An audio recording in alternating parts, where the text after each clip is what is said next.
The sun beat down on the cotton fields of Tensas Parish, Louisiana, on July 14, 1858, when Margaret Hayes collapsed between the rows. She was 23 years old. Her hands bled through the rough fabric she'd wrapped around them that morning. The overseer's whip had already found her back twice before noon. But it wasn't the pain that made her knees buckle. It was the words that came from the big house, carried by a house servant who whispered them with eyes full of fear. Master Thornton Caldwell had decided.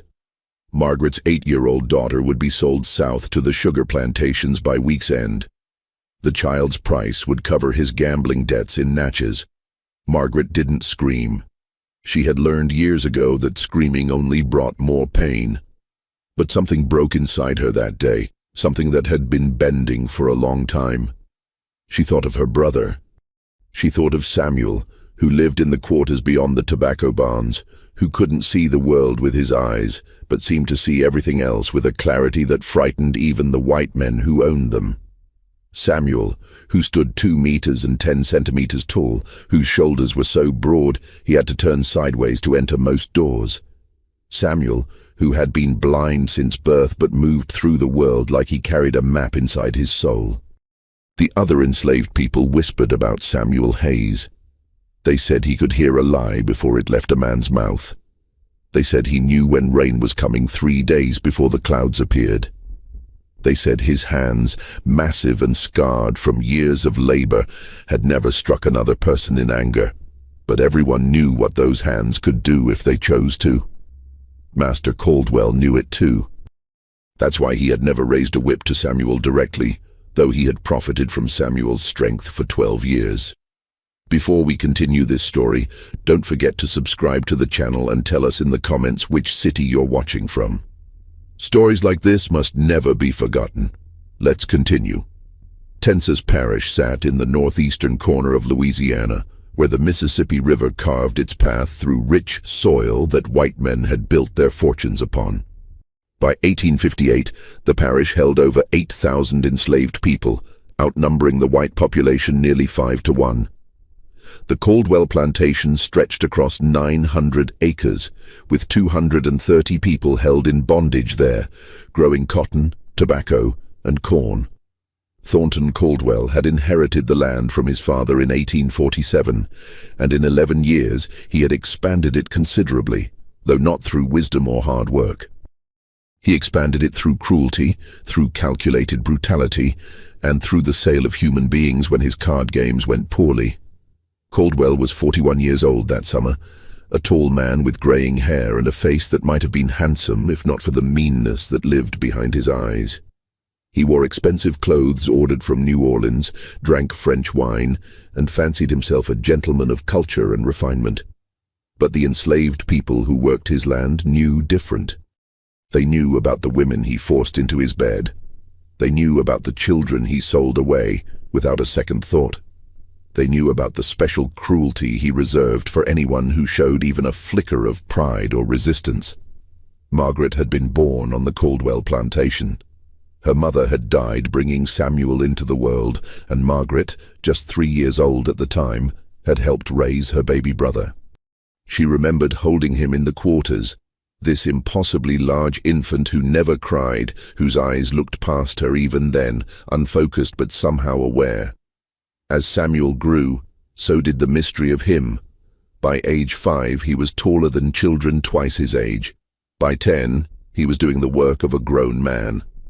By 15, he was the strongest person on the plantation, slave or free, and his blindness seemed less like a disability and more like a different way of perceiving the world entire. The white doctors who examined Samuel called his condition congenital blindness, likely caused by complications during birth. But the enslaved community had their own understanding. The old women who remembered Africa said Samuel had been touched by something beyond this world, that he had been marked for a purpose. They said his ancestors walked beside him, guiding his steps. Whether any of that was true didn't matter much to the practical reality of life in bondage. What mattered was that Samuel could navigate the plantation grounds without a cane, that he could harness a mule team by the sound of their breathing, that he could split fence posts with an accuracy that seemed impossible for someone who couldn't see the wood. Margaret had protected Samuel when they were children, but as they grew, the protection began to flow the other way. Samuel seemed to know when his sister was in trouble before she did. He would appear, silent and immense, whenever an overseer got too rough with her. He never threatened, never raised his voice, but his presence alone was enough to make most men reconsider their actions. Master Caldwell had noticed this, of course. He noticed everything that happened on his land, and he resented it deeply. The resentment had been building for years. Caldwell was the kind of man who needed to feel powerful, who fed on the fear and submission of others. Samuel's quiet strength challenged that need, in ways Caldwell couldn't fully articulate, but felt viscerally. The fact that a blind slave could command such respect, could move with such confidence, could protect his sister without ever saying a word directly against any white man, it ate at Caldwell like acid. He looked for opportunities to break Samuel's spirit, but those opportunities never quite arrived. Samuel never disobeyed a direct order. He never spoke disrespectfully. He simply existed in a way that suggested he was more than what Caldwell wanted him to be, and that was unforgivable.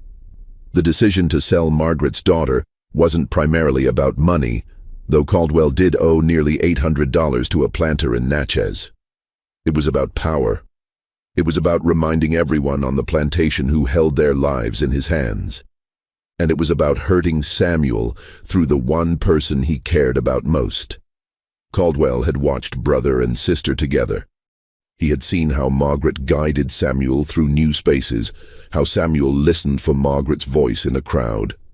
He understood that the bond between them was the strongest thing in their lives, stronger even than the chains and laws that held them in slavery. The evening Margaret heard about her daughter's fate, she waited until full dark before making her way to the quarters where Samuel lived. The July heat hadn't broken with sunset. The air hung thick and still, carrying the smell of wood smoke and the distant Mississippi. She found her brother sitting outside his small cabin, his face turned toward the sound of her approaching footsteps. He knew her walk, just as he knew the walk of everyone on the plantation. Before she could speak, he said her name. Just that. Margaret. And in the way he said it, she knew that he already knew. "They taking my baby." Her voice came out flat, emptied of everything except fact. Master Caldwell selling her to the sugar country. Samuel didn't move. His massive hands rested on his knees, his blind eyes fixed on nothing and everything. For a long moment, the only sound was the crickets and the far-off singing from another quarter. Then he spoke, and his voice was gentle, which somehow made the words more terrible. "I know. I heard them talking this morning when they thought I was working on the other side of the barn." Margaret sank down beside him. She wanted to cry, but the tears wouldn't come. She had cried too much in her life already, and her body seemed to have run dry. "What am I going to do, Samuel? She's 8 years old. She won't survive the sugar fields. You know what happens to children down there." They both knew. Everyone knew. The sugar plantations of deep Louisiana were death sentences. The work was so brutal, the conditions so harsh, that enslaved people survived an average of 7 years after arrival. Children lasted less. The grinding season ran 18 hours a day, 7 days a week, with the ever-present danger of the boiling sugar vats and the crushing machinery. Margaret's daughter, a small child named Sarah who loved to sing and picked wildflowers when she could steal a moment, would be gone within 2 years. Probably less. Samuel turned his head slightly, as if looking at something in the distance, though his eyes saw nothing but darkness. "What do you want me to do?" he asked. The question hung in the air between them, heavy with implications.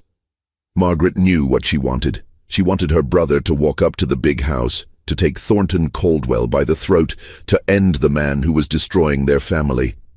She wanted violence and justice, and she hated herself for wanting it because she knew what would follow. Even if Samuel succeeded, even if he killed Caldwell, the white men would come, The law would come. They would make an example that would echo across every plantation in Louisiana. Samuel would die, and probably Margaret too, and Sarah anyway, and dozens more besides, because white society couldn't allow slaves to strike back against masters, no matter the provocation. "I want my child safe," Margaret finally said, "but I don't know how that's possible in this world." Samuel nodded slowly, his face unreadable in the darkness. "I've been thinking about this for a long time," he said. "Not about Sarah specifically, but about all of it, about what we are, what they've made us, what we might become. And I've been listening, really listening, to everything." Margaret didn't understand, but she waited. Samuel often spoke in ways that seemed strange at first, but made sense eventually. He continued, his voice low and steady. "Master Caldwell is afraid. Not of work, not of losing money, not even of God's judgment. He's afraid of being seen as weak. Everything he does comes from that fear. The way he beats people, the way he sells children, the way he looks at me like he wants to prove something. He needs everyone to believe he's powerful, because deep down, he knows he's not. He's just a man who inherited land and people, and without that inheritance, he'd be nothing." This was true, and Margaret knew it. But truth didn't save children from being sold. "That doesn't help, Sarah," she said. "No," Samuel agreed, "but it tells us what might. See, a man who needs to prove his power is a man who can be manipulated through his pride. He makes mistakes because he can't resist opportunities to show how strong he is, and I think if we're careful, we might be able to use that." Margaret felt something stir in her chest, something that might have been hope or might have been fear. "What are you saying?" Samuel reached out and found her hand in the darkness, his fingers gentle despite their size.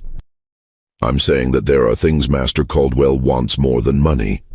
I'm saying that there are ways to make him reconsider his decisions without ever raising a hand against him. I'm saying that sometimes the strongest thing you can do is survive long enough to find the right moment, and I think that moment is coming." He didn't explain further, and Margaret didn't press him. She had learned to trust her brother's instincts, even when she didn't understand them. They sat together in the darkness, two people who had been born into bondage, but who somehow, against all logic and law, had not let that bondage enter their souls completely. Around them, the plantation slept uneasily, white people dreaming in their big houses, black people dreaming in their small cabins. Everyone caught in the same terrible system, everyone playing roles that history had written for them. But history, as Samuel had somehow understood, was not finished writing. And sometimes the blind see things that those with clear vision miss entirely. The next morning came too soon, as mornings always did on the plantation. The bell rang before dawn, calling everyone to work. Margaret dragged herself from her cabin, her body aching from yesterday's labor and her heart aching from fear for her daughter. She had maybe 4 days left with Sarah before the trader came. 4 days to memorize her child's face, her voice, her laugh. 4 days before that piece of herself was torn away forever. Except Samuel had said something was coming. And if there was one thing Margaret had learned in 23 years of life, it was that her brother was rarely wrong. Master Caldwell emerged from the big house around 7 that morning, already dressed in his fine clothes despite the heat. He carried a riding crop, not because he planned to ride anywhere, but because he liked the feel of it in his hand, liked the way enslaved people's eyes tracked it nervously. He surveyed his domain with satisfaction, watching the field hands moving between cotton rows, hearing the sound of axes from the timber crew, smelling breakfast cooking in the kitchen house. Everything was as it should be. Everything was under his control. He didn't see Samuel at first. Samuel was working near the barn, splitting logs for fence posts. The sound of the axe biting into wood carried across the yard in a steady rhythm, almost musical. Caldwell frowned. There was something about that rhythm that bothered him, something too confident, too measured. He walked toward the barn, his boots crunching on the dusty ground. Samuel heard him coming, of course. He stopped working and turned toward the approaching footsteps, his blind eyes pointing slightly past Caldwell's left shoulder. His face showed nothing, no fear, no resentment, no emotion at all, just patient waiting. "You're Samuel," Caldwell said, though he knew perfectly well who Samuel was. He wanted to see if the slave would correct him, would show any flash of pride or irritation at being treated as unknown. "Yes, master," Samuel replied, his voice neutral and respectful. Caldwell circled him slowly, studying this man who stood nearly 7 feet tall, whose muscles were clearly defined, even through his worn work shirt, whose presence seemed to fill more space than his body actually occupied. "They tell me you're the strongest Negro in Tensas Parish," Caldwell said. "That true?" "I don't know, master. I just do my work." "Can't see nothing at all, can you?" "No, master. Been blind since birth." Caldwell smiled, and it was not a kind smile. "Must be hard, living in darkness all the time. Never seeing a sunrise, never seeing a woman's face, never seeing who's standing right in front of you. I almost pity you." Samuel said nothing, but something in his posture shifted ever so slightly, a subtle stiffening that Caldwell caught and filed away for future use. Good. There was pride there after all, hidden beneath the surface. Pride could be used. Pride could be broken. "I'm selling your sister's child," Caldwell said, watching Samuel's face carefully. "Taking her south to the sugar country. Traders coming Friday. You have any thoughts about that, Samuel?" For a moment, Samuel's jaw tightened. Just for a moment. Then his face went smooth again, that mask of patience returning. "She's your property, master. Not my place to have thoughts about your decisions." "That's right," Caldwell said softly. "That's exactly right. You're smart enough to understand how things work, at least. Smarter than most. But let me be clear, because I know how close you are to Margaret. If there's any trouble at all between now and Friday, I'll sell Margaret too. And then I'll sell you to the worst slave breaker I can find, someone who specializes in teaching pride out of uppity Negroes. You understand me?" "Yes, master." "Good." Caldwell turned to leave, then paused. "One more thing. I'm having a gathering here Saturday, after the trader leaves. Some planters from Natchez and Vidalia coming by, and I like to show off my operation. I want you there, showing what you can do despite your affliction. Demonstrate that strength everyone talks about. Make me look good in front of my guests. You'll do that for me, won't you?" Samuel's blind eyes tracked slightly toward where Caldwell's voice originated. "Yes, master. Whatever you want." Caldwell walked away, satisfied.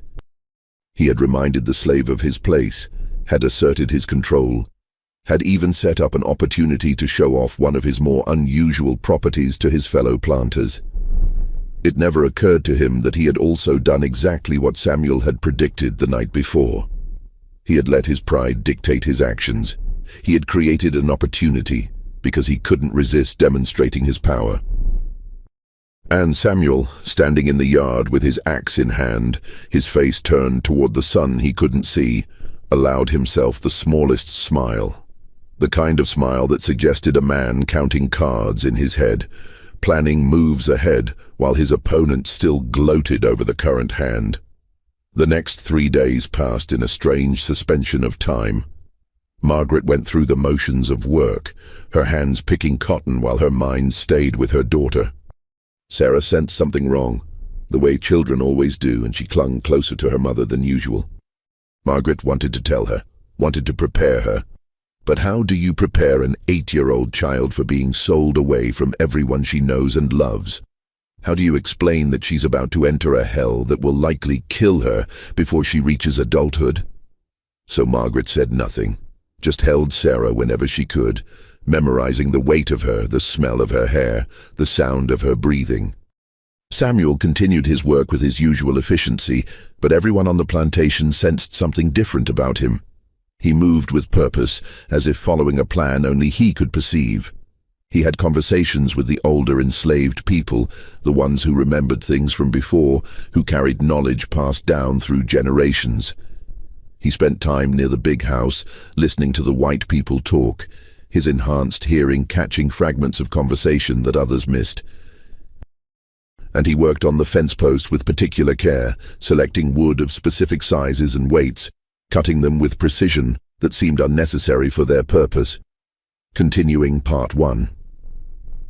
Thursday evening, the night before the trader was scheduled to arrive, Samuel asked to speak with the overseer, a man named William Briggs, who had worked for the Caldwells for 6 years. Briggs was suspicious. Slaves didn't normally request audiences, but his curiosity won out. He found Samuel in the barn, standing among the fence posts he'd been cutting all week. "What do you want?" Briggs asked, his hand resting casually on the pistol he kept at his belt. Samuel turned toward his voice. "Begging your pardon, sir, but I wanted to talk about Saturday's gathering. Master Caldwell said he wants me to demonstrate my strength for the visitors." "So, what about it?" "I was thinking, sir, that it might be more impressive if I had proper equipment. Something that would really show what I can do. These fence posts I've been cutting, for instance, some of them weigh 200 pounds or more. If Master Caldwell wanted, I could lift them, throw them, break them in half with my hands, make it a real show for the gentlemen." Briggs considered this. He had been told to make sure Saturday's demonstration was impressive, and what Samuel suggested would certainly accomplish that. "Master Caldwell wants you breaking his good fence posts?" "I could cut new ones next week, sir. These are extras anyway. And imagine what those planters would think, seeing a blind man handle wood that heavy like it was nothing. Master Caldwell would look real good, owning a slave like that." The appeal to Caldwell's vanity was calculated and effective. Briggs nodded slowly. "I'll ask him, but you better make it worth his while, Samuel. Master's been talking about how he might get a good price for you soon, selling you to someone who needs heavy labor. You want to stay here near your sister? You'll perform well on Saturday." Samuel bowed his head in apparent submission. "Yes, sir. I understand, sir." After Briggs left, Samuel ran his hands over the fence posts carefully. He had selected each one for specific properties: weight, length, grain patterns, the way the wood had seasoned. To anyone watching, they looked like ordinary fence posts. But Samuel knew different. He knew which one was slightly softer than the others, where the wood grain ran in particular directions, exactly how much force would be required to break each one at its weakest point. He had been preparing for 3 days, and now all the pieces were falling into place. That night, Margaret came to him again. She looked exhausted, hollowed out by grief. "The trader comes tomorrow morning," she said quietly. "Master Caldwell told me I could have until dawn with Sarah. One last night, and then she's gone." Samuel reached out, pulled his sister into an embrace. She was so much smaller than him, but she had always been the strong one, the one who had raised him, who had taught him to navigate a world he couldn't see. She was crying now, silent tears that soaked into his shirt. "Trust me one more day," Samuel whispered into her hair. "Just one more day, Margaret. I know I'm asking the impossible, but I need you to trust me until Saturday night. Can you do that?" She pulled back, confused. "What can you possibly do? The trader comes in the morning. Sarah will be gone before Saturday." "Maybe," Samuel said. "Maybe not. But either way, I need you to stay strong.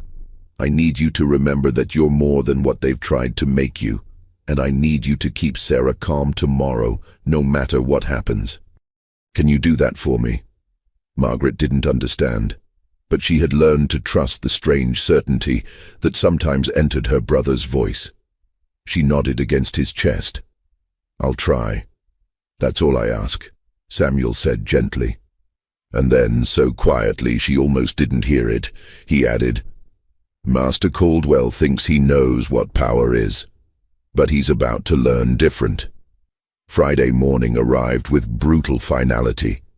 The trader, a man named Joseph Hendricks, who specialized in procuring children for the Deep South plantations, rode up to the Caldwell house at 8 o'clock. He was a thin man with nervous hands and calculating eyes, the kind of person who had learned to see human beings as merchandise and seemed proud of this ability.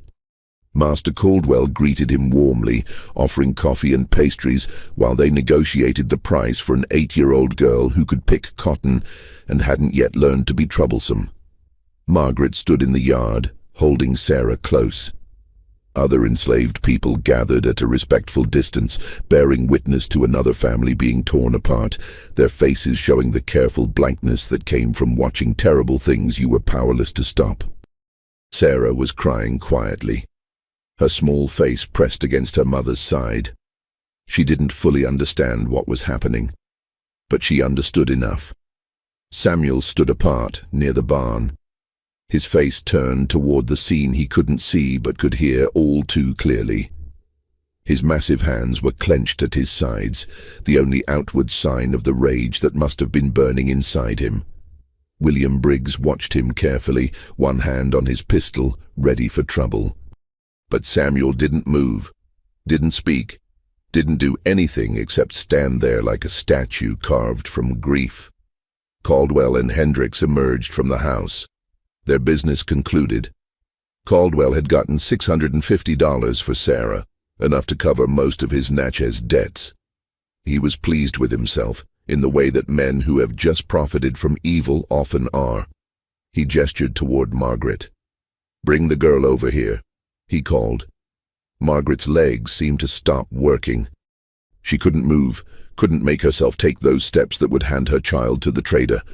Other enslaved people reached out to support her, to help her walk, but their touch seemed to make it worse. This was the moment, the actual ending, the point of no return. And then Samuel spoke. Not loudly, but his voice carried across the yard with perfect clarity. "Master Caldwell."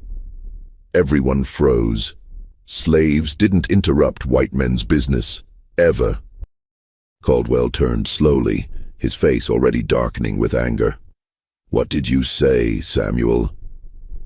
Samuel took 3 steps forward, his movements controlled and deliberate. "Begging your pardon, Master, but I wanted to remind you about tomorrow's gathering. I've been preparing like you asked. Got some fence posts ready that should really impress your guests. But I'm thinking, with all the upset this morning, maybe it'd be better to do the demonstration today instead. Give everyone something else to think about.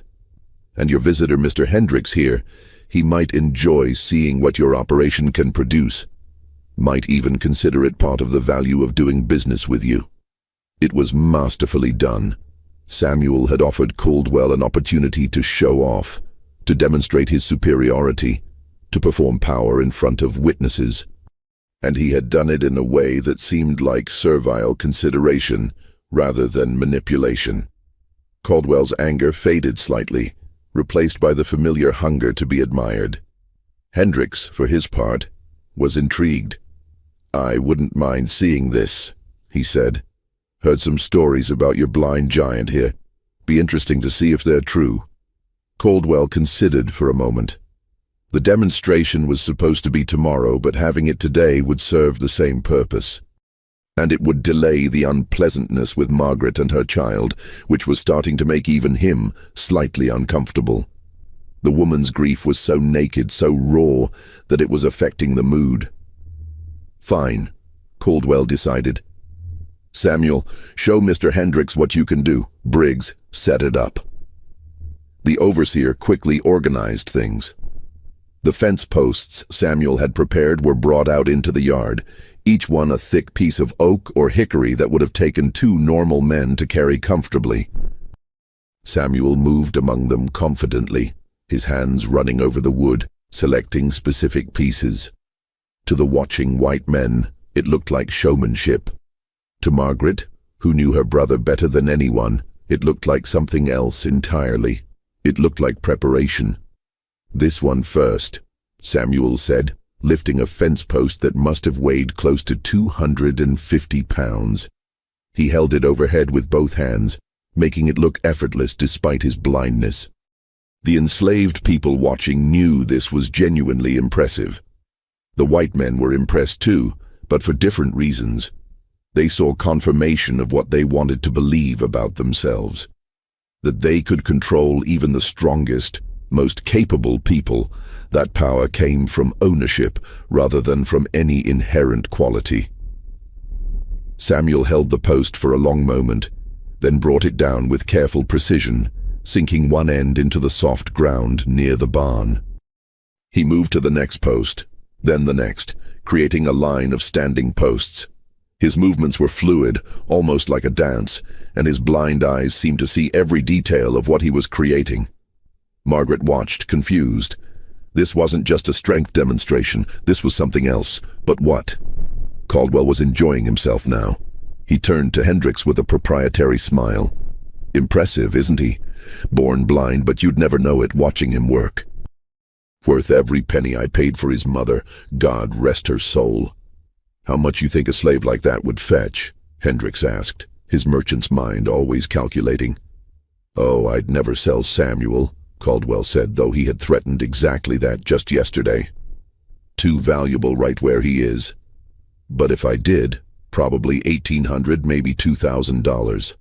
Prime buck, unusual ability, never been sick a day in his life. Samuel was working on his final arrangement now, placing posts in specific positions, his hands moving with absolute certainty. And then he stopped, turning toward where Caldwell and Hendricks stood. Master, Samuel said, for the final demonstration, I'd like to try something special. I'm going to break one of these posts in half with my bare hands. But I want you to choose which one so your guests tomorrow and Mr. Hendricks today, they'll know it's real, that there's no trick to it. Caldwell grinned. This was even better than he'd hoped. Any of them? Any of them, Samuel confirmed. That one, Caldwell said, pointing to the thickest post in the line, a piece of oak nearly a foot in diameter. Break that one if you can. Samuel nodded. He walked to the post Caldwell had indicated, but he didn't pick it up immediately. Instead, he placed both hands on it, feeling its surface, as if reading something written in the wood grain. The yard had gone completely silent. Everyone was watching now, white and black alike, all of them caught in the strange tension of the moment. Then Samuel spoke again, and his voice had changed. There was something in it now that hadn't been there before, something that made people instinctively straighten up and pay closer attention. Master Caldwell, he said, still touching the post, before I do this, I want to ask you a question. May I? Caldwell was too intrigued to refuse. Go ahead. Why do you think I can do this? Break wood that most men couldn't even lift. What makes someone like me so strong? It was a strange question, and Caldwell wasn't sure how to answer it. I suppose you were born that way, he said finally. Some kind of gift from God, maybe, though it seems wasted on a Negro who can't even see. Samuel smiled, and there was something terrible in that smile, something that made Briggs's hand move back toward his pistol. That's where you're wrong, Master. It's not about being born strong.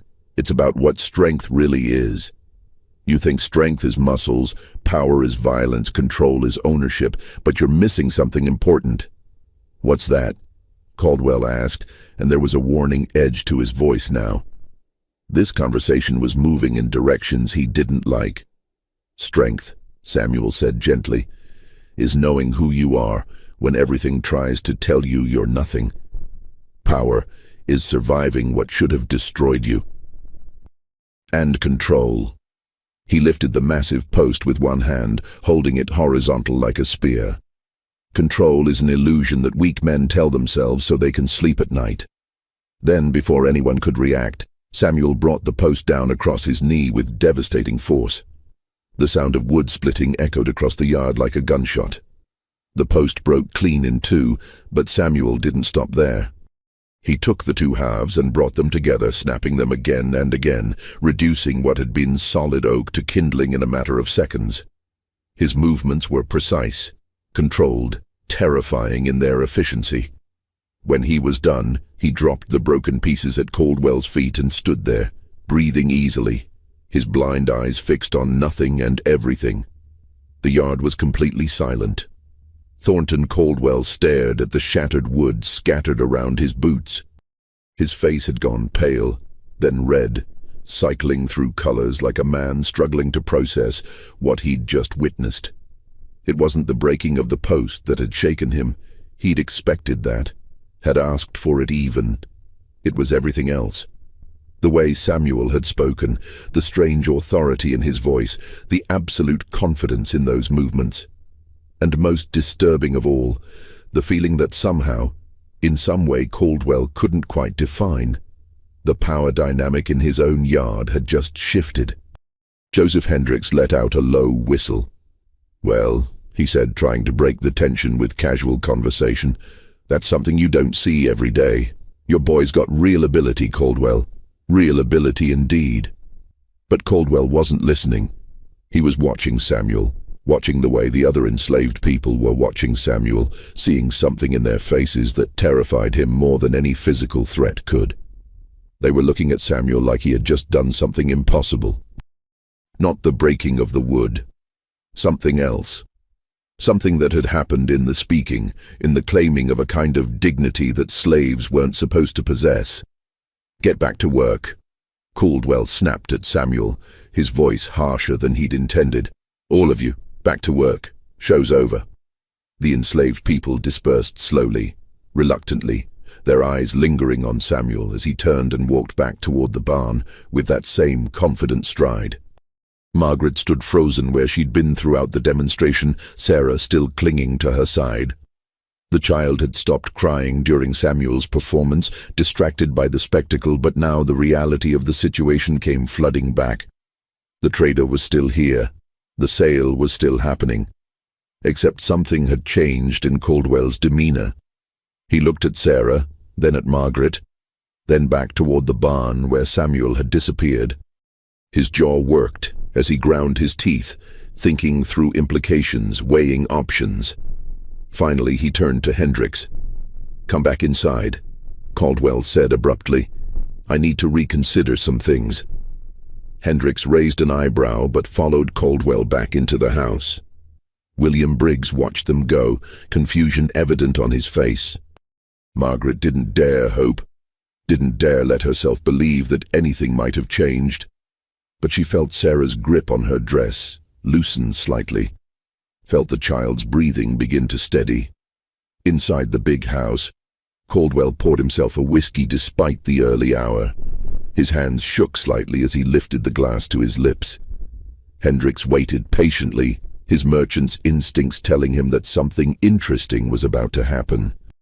"I need to think about this sale," Caldwell said finally. "That girl's mother, Margaret, she's Samuel's sister, the only family he has. And Samuel, well, you saw what he can do." "I did," Hendricks agreed. "Impressive specimen. But I don't see what that has to do with the girl. You need the money for your Natchez debts, don't you? That's what you told me in your letter." Caldwell drank more whiskey.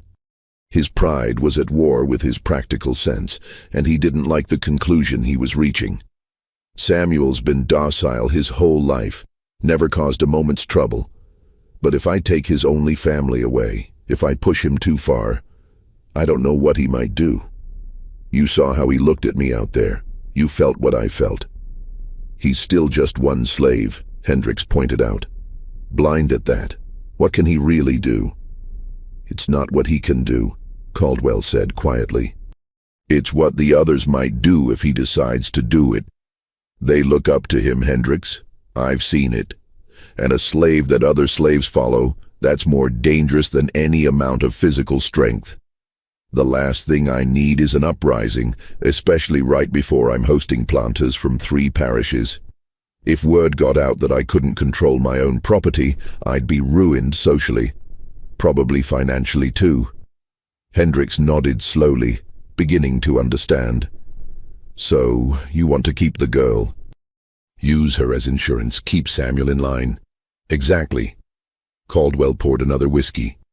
I'll find the money somewhere else. Sell off some of the older slaves, ones that aren't as productive anyway, or maybe I'll just delay paying Natchez for a few months. But taking Samuel's sister's child right now, after what just happened, that feels like lighting a match near a powder keg. It was cowardice disguised as wisdom, fear masked as strategy. But Hendricks didn't judge. He was a businessman, and he understood risk management. "Your loss," he said with a shrug, "but I respect a man who knows his own property well enough to anticipate problems. Most planters wait until there's blood in the dirt before they realize they've pushed too hard." They settled accounts. Caldwell paid Hendricks $50 for his travel expenses and trouble, and the trader rode away empty-handed, already thinking about his next transaction. Caldwell stood on his porch, watching the dust from Hendricks' horse settle, feeling like he'd just been manipulated but unable to figure out exactly how. Outside in the yard, word was spreading among the enslaved people that the sale had been cancelled. Margaret heard it from a house servant who came running with tears in her eyes, and for a moment, Margaret couldn't process the information. Cancelled? How? Why? But then she saw Master Caldwell emerge from the house, saw him gesture curtly at William Briggs, saw the overseer's surprised expression as Caldwell gave him new instructions. Briggs walked over to Margaret, his face carefully neutral. "The sale's off," he said bluntly. "Master changed his mind. You and your girl get back to your quarters. You'll be working in the kitchen house starting Monday where he can keep an eye on you." Margaret's knees almost gave out. Sarah looked up at her mother with confused hope, not quite understanding what was happening but sensing the change in atmosphere. "Mama?" "Hush now," Margaret whispered, pulling her daughter close. "Just hush." She didn't go back to her quarters. She went straight to the barn, moving as fast as she dared without actually running, because running drew attention, and attention from white people was always dangerous. She found Samuel sitting on a pile of hay, his face turned toward the sound of her approaching footsteps. "Samuel," she breathed. "What did you do?" "I reminded Master Caldwell of something he'd forgotten," Samuel said calmly. "That fear is stronger than greed. That reputation is more valuable than $650. That sometimes the appearance of power is all powerful men really have, and they'll do anything to protect it." Margaret sank down beside him, her whole body trembling with relief and delayed terror and a dozen other emotions she couldn't name. "You could have been killed. If he'd thought you were threatening him, if he'd taken it the wrong way, he would have had you whipped to death or worse." "I know," Samuel said simply, "but I also knew he wouldn't, because I understand him, Margaret. I've been listening to that man for 12 years, hearing the way he talks, the way he moves, the way his voice changes when he's truly afraid versus when he's just angry. He's not stupid. He's cruel and he's proud, but he's not stupid. And he understood what I was really telling him out there." "What were you telling him?" Samuel was quiet for a moment, his blind eyes distant. "That I'm not property in my own mind. That I never have been, no matter what the law says. That my body might be enslaved, but my soul isn't. And that if he pushed me too far, if he took away the only thing in this world I care about, I would stop pretending to be what he needs me to be. I would stop being the docile giant who makes him look good. I would become something else entirely, and we both know what that would cost him." It was the most dangerous thing Samuel had ever said out loud, and Margaret understood why he'd waited until they were alone to say it. Even thinking such thoughts could get a slave killed if the wrong person overheard. But Samuel had not just thought them. He had communicated them, carefully and indirectly, in a way that Caldwell understood without ever being able to prove or prosecute. "What happens now?" Margaret asked. "He'll be watching us closer than ever, waiting for an excuse." "Now we wait," Samuel said. "We do our work, we keep our heads down, we survive. But something changed today, sister. Something important. Caldwell knows now that there are limits to his power over me. He won't acknowledge it, probably won't even admit it to himself, but he knows. And that knowledge will make him cautious, not kind, never kind, but cautious. And in this world we live in, Sometimes cautious is the best we can hope for. Sarah appeared in the barn doorway then, her small silhouette backlit by the morning sun. "Mama, Uncle Samuel, are we safe now?" Margaret looked at her brother and Samuel turned his face toward his niece's voice. He smiled, and it was a genuine smile this time, free of the terrible weight he'd been carrying. "Come here, Sarah girl," he said, opening his arms. The child ran to him, and he picked her up easily, settling her on his knee. "You're safe today. That's all anyone can promise. You're safe today." The summer days that followed were strange and tense. Master Caldwell went ahead with his Saturday gathering, hosting planters from Natchez, Vidalia, and even one from across the river in Mississippi. Samuel performed for them, demonstrating his strength and his uncanny ability to navigate the plantation grounds despite his blindness. The guests were impressed, as Caldwell had known they would be. They talked about bloodlines and breeding, about the value of exceptional slaves, about how Caldwell had really lucked out with this one. But Caldwell himself was distant during the gathering, distracted in a way his guests noticed but couldn't quite place. He drank more than usual, laughed less, and his eyes kept drifting towards Samuel with an expression that might have been wariness, or might have been something deeper.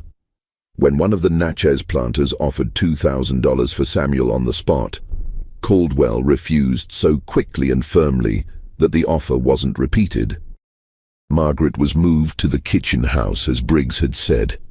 It was considered a promotion, indoor work being generally easier than field labor, but everyone understood it for what it really was.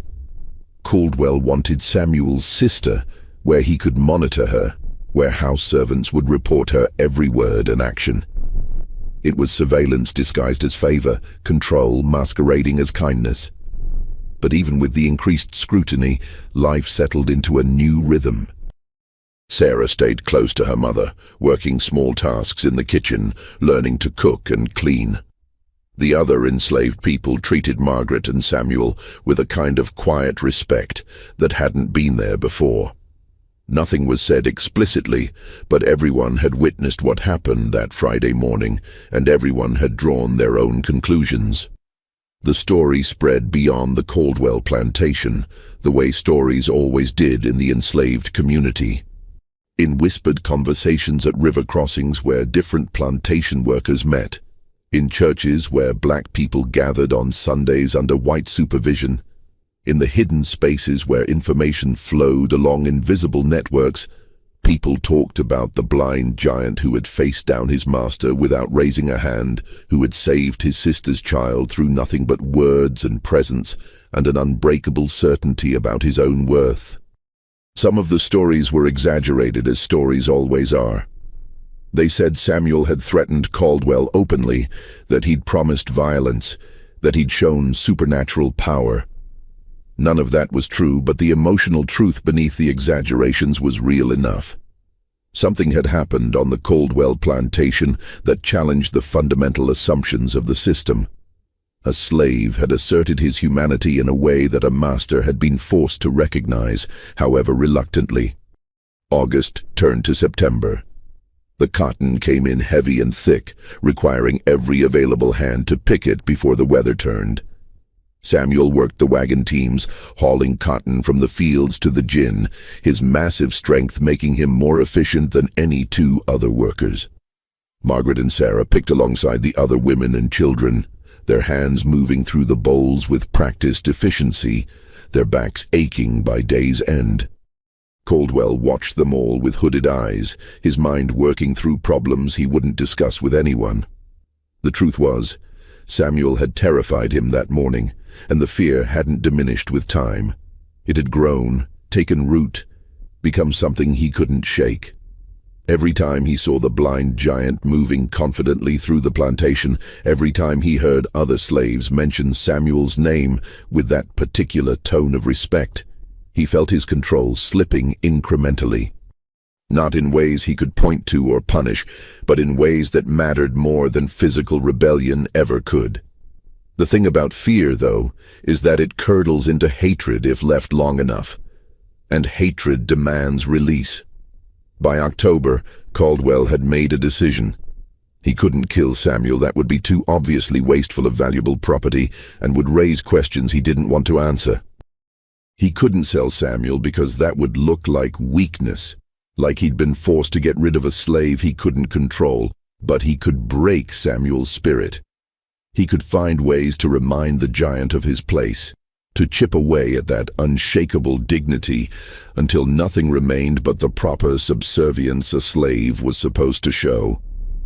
He started with small cruelties. Samuel's food rations were reduced. His work assignments became harder, more dangerous. When Samuel completed them anyway without complaint, Caldwell escalated. He had Samuel whipped for minor infractions, real or imagined. The first time, 5 lashes for supposedly not working fast enough. The second time, 10 lashes for talking back, though Samuel had said nothing disrespectful. The third time, 15 lashes for no stated reason at all, just because Caldwell wanted to reassert his authority. Samuel endured it all with the same patient silence he'd always shown. He didn't cry out when the whip fell. He didn't beg for mercy. He simply took the punishment, his massive body absorbing blows that would have destroyed smaller men. And then he went back to work. His blind eyes never showed fear, never showed anger, never showed anything except a distant awareness that seemed to exist outside the immediate pain of the moment. But Margaret saw what it was doing to him. She saw the way Samuel moved more carefully in the mornings, his back screaming with every motion.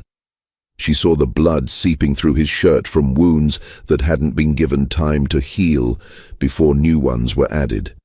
She saw the way the other enslaved people looked at Samuel with growing horror and impotent rage, watching one of their strongest being slowly destroyed by a white man's fear. She confronted her brother one evening in late October, finding him alone near the barn where they'd spoken so many times before. "You have to do something," she said urgently. "He's killing you slowly. Everyone can see it." Samuel shook his head. "This is what I expected," he said quietly. "I knew, when I stood up to him, that there would be consequences. Men like Caldwell can't let challenges go unanswered, even silent ones. Especially silent ones." "Then what was the point?" Margaret's voice cracked with frustration and grief. "You saved Sarah, but you're destroying yourself. How is that better?" "Because Sarah is alive and here," Samuel said simply. "Because you still have your daughter, because sometimes the price we pay for protecting the people we love is measured in our own suffering, and that's a price worth paying." "I don't want you to pay it," Margaret whispered. "You're my brother. You're all I have besides Sarah." "If he kills you—" "He won't kill me," Samuel interrupted gently. "That would be too final, too definite. Caldwell doesn't want me dead. He wants me broken. He wants to prove to himself and everyone else that he can reduce me to nothing, that the strength I showed him that day was a fluke or a trick or something he imagined. He needs that proof, because without it, he has to live with the knowledge that his power has limits, and that knowledge is eating him alive." Margaret understood the logic, but logic didn't make watching her brother suffer any easier. She reached out, carefully touching the edge of Samuel's torn shirt, where fresh blood had soaked through. He flinched slightly, then steadied himself. "I'm sorry," she said. "I'm so sorry this is happening because of me and Sarah." "Don't be sorry," Samuel said firmly. "I made my choice with clear eyes. Well, clear enough." He smiled slightly at his own joke. "This isn't your fault, Margaret. This is the system showing its true face. Caldwell isn't an aberration. He's just more honest about the violence that holds all of this together. And sometimes, honestly, I prefer honest cruelty to the kind that pretends to be kindness." The conversation was interrupted by the sound of approaching footsteps. William Briggs appeared, his face grim. "Samuel, Master wants you at the big house." "Now?" Samuel stood slowly, carefully. "Yes, sir. I'm coming." Margaret felt ice settle in her stomach. Late evening summons to the big house rarely meant anything good.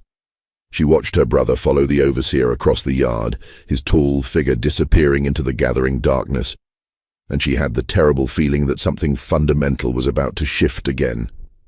Inside the big house, Thornton Caldwell sat in his study, a room lined with books he'd never read and furniture imported from Europe to impress visitors. He was drunk, not falling down drunk, but the mean, calculating drunk that made him more dangerous rather than less. When Samuel was brought in, Caldwell studied him for a long moment, taking in the torn shirt, the evidence of recent whipping, the careful way Samuel held himself. "Do you know why I bought your mother?" Caldwell asked abruptly. Samuel turned his blind eyes toward the voice.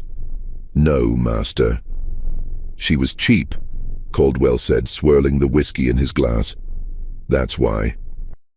17 years old, pregnant with you already. The previous owner happy to unload her because everyone could see there was something wrong with the baby she was carrying. That would be you, Samuel. The blind baby nobody wanted. My father bought her for $200, 1/3 what he'd normally pay for a healthy Negro woman. He figured even if the baby was worthless, she could work, could have more children later. Samuel said nothing, but something in his posture had changed, a subtle stiffening that Briggs noticed even if Caldwell, in his drunken state, didn't. "But you know what?" Caldwell continued, leaning forward in his chair. "She only had the one child. Just you. Died bringing you into the world, bled out before the midwife could stop it. So my father's investment was a loss. $200 for a dead woman and a blind baby who couldn't even see his own hand in front of his face." Caldwell stood up, walked closer to Samuel, looked up at the giant who towered over him. "My father wanted to get rid of you, sell you to someone who needed a charity case or just leave you in the woods to die. But my mother, God rest her meddling soul, she said no. She said even a blind Negro could be useful eventually if raised right. And she was right, wasn't she? You did become useful, very useful indeed." Samuel's jaw tightened, but he remained silent. "But here's what I've been thinking about lately," Caldwell said, his voice dropping to something almost conversational. "Your mother paid for you with her life, and my family gave you life when we could have taken it away. Seems to me you owe us everything, Samuel. Your existence, your strength, whatever it is you think makes you special. All of it exists because we allowed it. So when you stand in my yard and speak to me the way you did back in July, when you look at me with those dead eyes like you're judging me, like you're better than me, it's not just disrespectful, it's ungrateful. Do you understand what I'm saying?" "Yes, master," Samuel said quietly. "I understand what you're saying." "Good," Caldwell said, "because I need you to understand something else. That demonstration you gave, that little performance where you thought you were showing me your power, all that showed me was that you needed to be reminded who actually holds power here. Every lash you've felt since then, that's been your education. And it's going to continue until I'm satisfied that the lesson has been learned." Samuel stood there, absorbing this, his blind eyes fixed on something beyond Caldwell's shoulder. When he finally spoke, his voice was steady and clear. "May I ask you a question, master?" Caldwell was surprised but nodded. "Go ahead. What do you think my mother would say if she could see what you're doing to me?" The question hung in the air like smoke. It was dangerous, potentially suicidal, but Samuel had asked it with such genuine curiosity that Caldwell found himself actually considering it rather than immediately lashing out. "What does that matter?" Caldwell said finally. "She's dead." "Yes, sir, she is," Samuel agreed.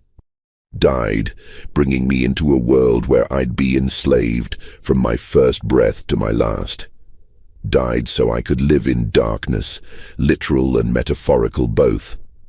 But before she died, in those 17 years she lived, do you think she ever imagined that the child in her belly would grow up to be beaten by the son of the man who owned her? Do you think that's what she hoped for when she felt me moving inside her?" Caldwell's face darkened. You're trying to make me feel guilty. It won't work." "I'm not trying to make you feel anything, Master," Samuel said softly. "I'm just wondering about hope. About what people hope for before the world shows them what's actually possible. My mother hoped I'd live. Your mother hoped I'd be useful. I hope my sister's daughter grows up to see a different world than this one. We all hope for things, Master Caldwell. Even you. And I'm wondering if maybe, sometimes, the hoping is the only thing that keeps us human." There was a long silence. Briggs stood near the door, his hand still resting on his pistol, expecting this conversation to explode into violence at any moment. But Caldwell just stared at Samuel with an expression that was impossible to read. Anger, yes, but also something else. Something that might have been recognition, or might have been the exact opposite. "Get out," Caldwell finally said, his voice flat. "Get out of my sight." Samuel turned to leave, his movements careful and controlled. He was almost to the door when Caldwell spoke again. "Samuel." The giant paused. "I haven't decided yet if I'm going to sell you or keep you," Caldwell said. "But either way, one thing is certain. You will be broken. One way or another you will learn your place. And when that day comes, I want you to remember that it didn't have to be this way. You could have just been a good slave. But you chose different. And this is where choices lead in the world we live in."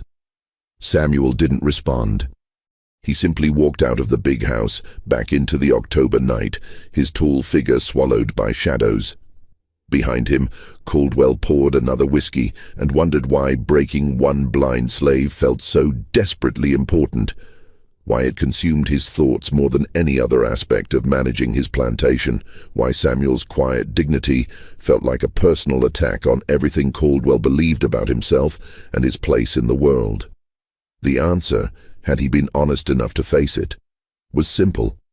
Samuel's existence, his unbreakable sense of self-worth, despite the circumstances of his birth and life, challenged the fundamental lie that made slavery possible, that some people were inherently less human than others.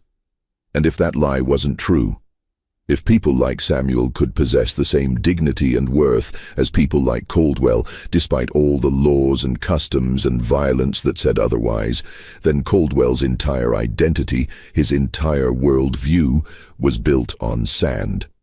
But Caldwell wasn't honest enough to face that. So instead, he drank and he planned, and he waited for an opportunity to prove what he needed to believe.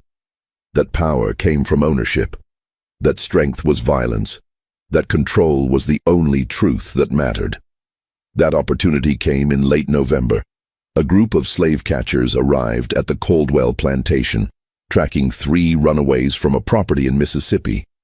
They'd followed the trail across the river, through the forests of Tensas Parish, and they believed the fugitives might be hiding somewhere on Caldwell's land. It wasn't uncommon. Large plantations with extensive timber holdings offered good places to hide for people desperate enough to run. Caldwell organized a search, calling together his overseers and trusted slaves to comb the property. Samuel was included, his ability to move through the woods despite his blindness, making him valuable for this kind of work. The search party spread out through the timber sections, looking for any sign of the runaways.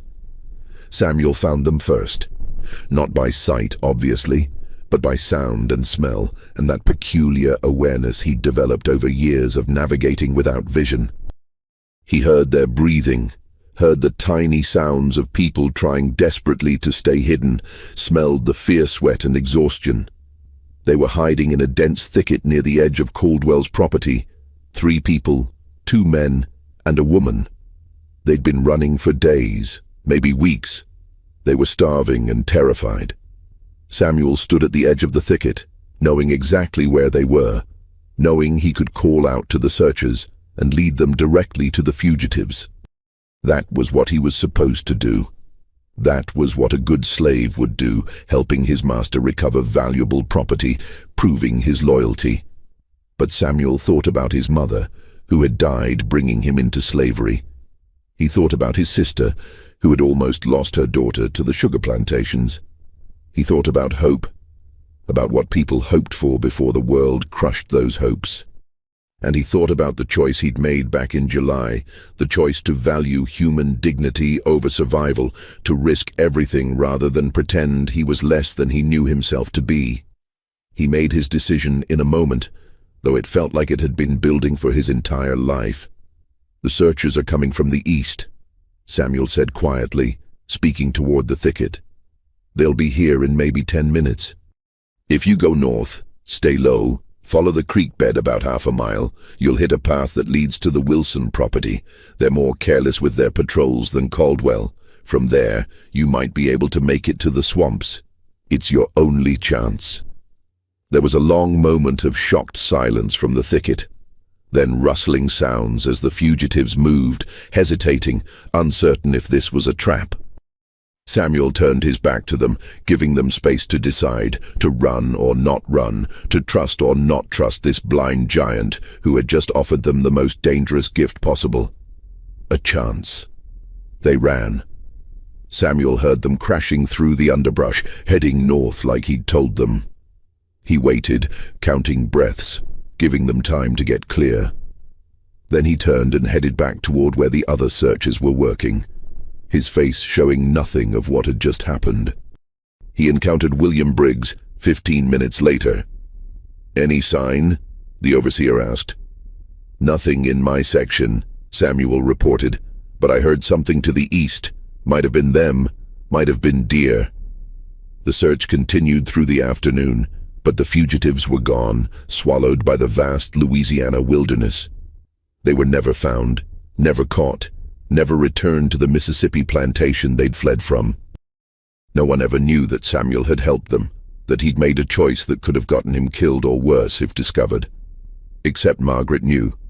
She saw it in the way Samuel moved that evening, in the set of his shoulders, in the quiet satisfaction that radiated from him despite the pain of his healing wounds. She confronted him after dark, in their usual spot near the barn. "You let them go," she said. It wasn't a question. Samuel nodded. "I did." "If anyone finds out, they won't," Samuel said calmly. "There's no proof, no evidence, just 3 runaways who got lucky or smart or both. And even if someone suspected, what could they prove? That a blind man somehow helped fugitives escape through woods he can't even see. It sounds ridiculous when you say it out loud." Margaret shook her head, torn between terror at the risk her brother had taken and admiration for the courage it required. "Why, Samuel? Why risk everything for strangers?" Samuel was quiet for a long moment, his face turned toward the stars he couldn't see. When he spoke, his voice carried the weight of all the years he'd spent thinking about questions that had no easy answers. Because every person who escapes is proof that this system isn't as strong as it pretends to be. Because every act of resistance, no matter how small, chips away at the lie that we're meant to be owned. And because... He paused, searching for words. "Because my mother died so I could live, and those 3 people were dying slowly in slavery just like I am. If I have the power to give someone else a chance at life, at real life, how can I not use it? What would it say about me, about who I am at the core, if I turned away from people who needed help when I was the only one who could give it?" It was the most dangerous philosophy anyone in their position could hold, and Margaret knew it. But she also knew that her brother had never been like other people, had never been able to accept the limits that the world tried to impose on him. He had been born into darkness and bondage, 2 prisons most people couldn't escape. But somehow, in ways Margaret didn't fully understand, Samuel had escaped them both. Not physically, not in any way that the law would recognize, but internally, where it mattered most. December arrived with unusual cold, frost covering the ground in the mornings, everyone bundled in whatever scraps of clothing they could find. The plantation's rhythm slowed with the season. Cotton was picked and ginned and sold, tobacco was processed and shipped. The enslaved people caught their breath between the autumn harvests and the spring planting, knowing the respite was temporary but grateful for it nonetheless. Master Caldwell grew increasingly erratic as winter deepened. The violence he'd been inflicting on Samuel had not produced the results he wanted. If anything, Samuel seemed more centered, more certain of himself, moving through each day with a grace that made his blindness seem incidental rather than defining. Other enslaved people had started following Samuel's example in small ways, carrying themselves with fractionally more dignity, meeting white people's eyes for fractionally longer, existing in ways that suggested they remembered they were human beings no matter what the law said. It was subtle, almost invisible, but Caldwell felt it. He felt control slipping through his fingers like water, felt the foundations of his power eroding in ways he couldn't articulate or stop. And it was all tied to this blind giant who should have been easy to break, but somehow remained unbreakable. On Christmas Eve, Caldwell made his final decision. He would sell Samuel after all. Not to a local plantation where Samuel's influence might still spread, but to a slave breaker in Georgia, a man notorious for taking difficult slaves and returning them utterly destroyed, capable of work, but stripped of everything that made them human. It would cost money, and Caldwell would lose Samuel's valuable labor, but some prices were worth paying to restore the natural order of things. He informed William Briggs of his decision on Christmas morning. The overseer was surprised, worried even. "Samuel's the strongest worker we have," Briggs pointed out, "and he's been docile lately, no real trouble. You sure you want to get rid of him?" "I'm sure," Caldwell said flatly. "Arrange the sale. I want him gone by New Year's." But Caldwell made a mistake. He told the wrong house servant about his plans, a woman who had been born on the plantation and who had watched Samuel grow from a blind baby into the man he'd become. She slipped away that afternoon and found Margaret in the kitchen house, whispering the news urgently. Margaret felt her world tilt. A slave breaker in Georgia meant death, just a slower, crueler death than a bullet would provide. She found Samuel that evening, her voice shaking as she told him what was coming. Samuel listened without expression, then nodded once. "I thought it might come to this," he said quietly. "Caldwell can't let me exist the way I am. It challenges too much of what he needs to believe." "So what do we do?" Margaret asked desperately. "You can't go to Georgia. You know what they'll do to you there." "I know," Samuel said. He was quiet for a long moment, thinking, calculating, weighing impossible options. Then he looked at his sister with his blind eyes and said something that stopped her breath. "There might be a way. But if I do this, if I take this chance, you have to promise me something. Anything. Promise me that no matter what happens, you'll keep Sarah safe. You'll teach her that she's worth something, that being enslaved doesn't make her less human. You'll make sure she remembers that her uncle believed freedom was real, even when he couldn't touch it. Can you promise me that?" Tears streamed down Margaret's face. "What are you planning?" "I'm planning to hope," Samuel said gently. "One last time. I'm planning to believe that sometimes, when you have nothing left to lose, the impossible becomes possible." He didn't explain further, and Margaret didn't press him. But as she walked back to her cabin that night, holding Sarah's hand, she felt the weight of her brother's words settling over her like a heavy blanket. Samuel was planning something that might save him or might destroy him, but something that would at least be his choice to make. And in a world where enslaved people had almost no choices at all, even the choice of how to face death carried its own kind of terrible freedom. End of part 2, continuing directly to conclusion. Conclusion. New Year's Eve, 1858, came cold and clear. Master Caldwell hosted another gathering, smaller than his summer parties but still significant, planters from nearby properties coming to celebrate the turning year with whiskey and cards and conversations about cotton prices. The house glowed with candlelight. Music drifted from the windows where a hired musician played violin. Everything was festive, elegant, civilized. In the quarters, the enslaved people held their own gathering, quieter but no less meaningful. They sang hymns and spirituals, the songs carrying coded meanings about freedom and deliverance that white people either didn't recognize or pretended not to. Samuel stood at the edge of the group, his tall figure outlined against the winter sky, listening to voices rise and fall in harmonies that had traveled across oceans and generations. At midnight, when the white people in the big house were drinking toasts to 1859, Samuel walked away from the quarters. He moved with purpose, his feet carrying him toward the place where he'd first confronted Caldwell months ago, where fence posts still stood in positions he'd arranged. Margaret saw him go and felt ice in her chest, but she didn't follow. Sarah slept against her side, exhausted from the evening's festivities, and Margaret held her daughter close, waiting. Samuel reached the barn and stopped.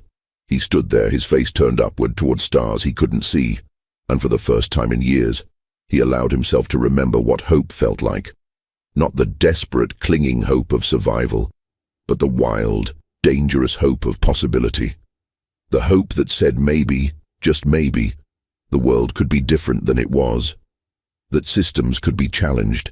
That dignity could not be taken, only surrendered. That even in darkness, literal and metaphorical, a person could find their own light. Then he heard footsteps behind him. He turned, unsurprised, to face Thornton Caldwell. The master had drunk too much as usual and had stepped outside for air and had seen Samuel standing alone in the darkness. "Tomorrow," Caldwell said, his words slightly slurred. "Tomorrow you go to Georgia. I wanted you to know that, wanted to see your face when you realized it was really happening."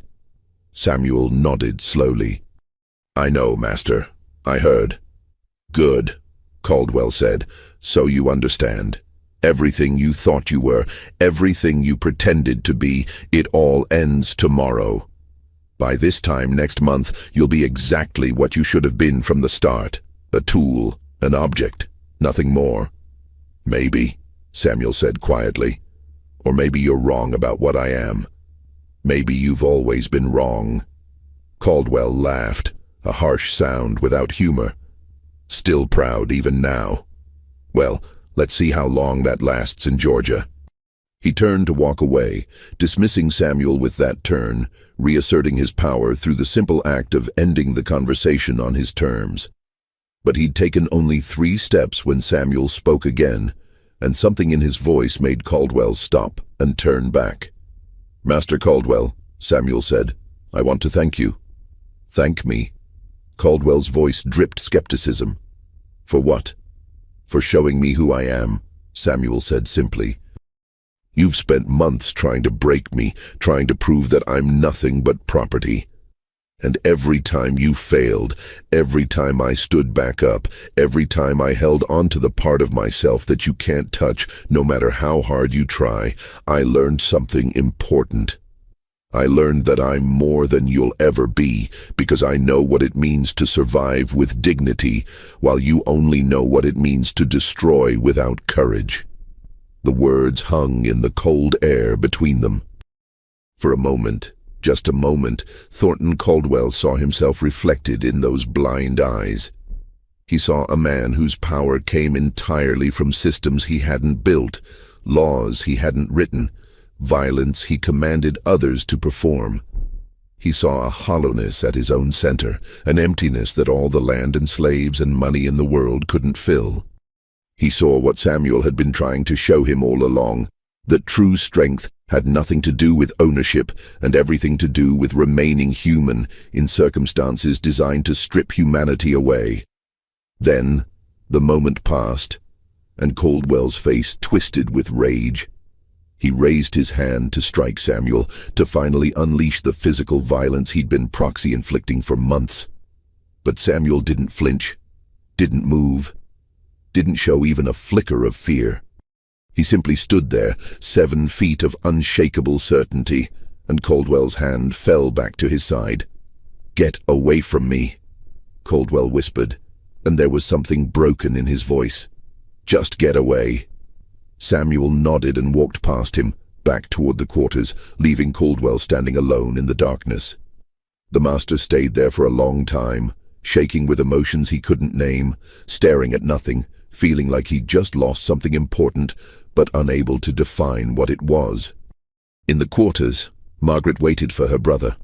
When he appeared, moving with that same confident stride despite everything, she stood and met him halfway. They didn't speak. There was nothing left to say. Samuel pulled his sister into an embrace, holding her the way he'd held her when they were children, and the world was even more impossible than it was now. "Whatever happens tomorrow," he whispered into her hair, "remember that we survived. Not just our bodies, but us. The parts that matter. Remember that, Margaret, and teach it to Sarah. Can you do that?" "I can," Margaret whispered back. "I will." They stood together as the old year died and the new year was born, two people who had been marked as property by law, but who had never, in the deepest parts of themselves, accepted that marking. Around them, others slept, or sang, or prayed, all of them caught in the same system, all of them finding their own ways to remain human despite everything designed to make them less. And somewhere in the big house, Thornton Caldwell sat alone with his whiskey, wondering why victory felt so much like defeat, why breaking one blind slave mattered so much, and why Samuel's quiet dignity had shaken him more than any rebellion ever could. The answer, had he been able to face it, was simple. Samuel had won. Not by escaping, not by fighting back, not by overthrowing the system. He had won by refusing to let slavery enter his soul. He had won by remaining himself. And that kind of victory, invisible to the law but undeniable in its reality, was the most dangerous kind of all. Because if one person could do it, others could too. And if enough people remembered their own humanity, despite systems built to make them forget, then those systems, no matter how powerful they seemed, would eventually crumble into dust. The future would prove Samuel right. Slavery would end, though not in his lifetime. The Caldwell plantation would fall into ruin, the big house would burn, the fields would go fallow, the entire structure would collapse under the weight of its own contradictions. But before all that, in the cold darkness of New Year's morning 1859, one blind man stood tall and remembered what it meant to be human. And that remembering, passed down through generations, would outlast every law, every chain, every attempt to make people believe they were less than they were. Samuel went to Georgia. The historical record, if there was one, doesn't say what happened to him there, but maybe that's appropriate. Maybe some stories don't need endings that satisfy our need for closure. Maybe it's enough to know that he lived with dignity, that he protected the people he loved, that he challenged a system meant to destroy him and remained unbroken where it mattered most. And maybe, in ways we can't measure, he's still winning.